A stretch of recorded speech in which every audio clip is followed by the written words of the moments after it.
मगरबी बंगाल के 108 म्यूनसिपलिटी बल्दियाती इंतखाबात में तृणमूल का कब्जा।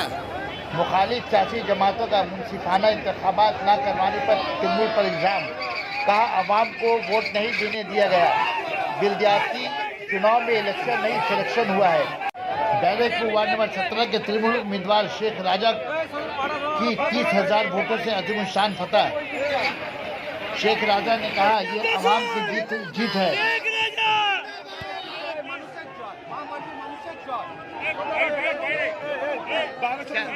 क्या महसूस कर रहे हैं?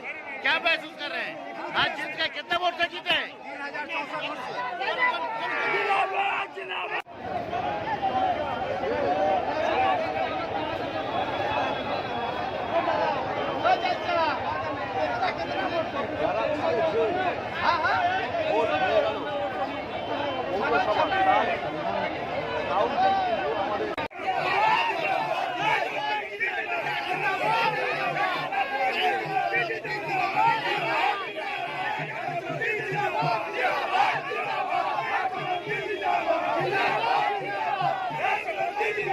30,000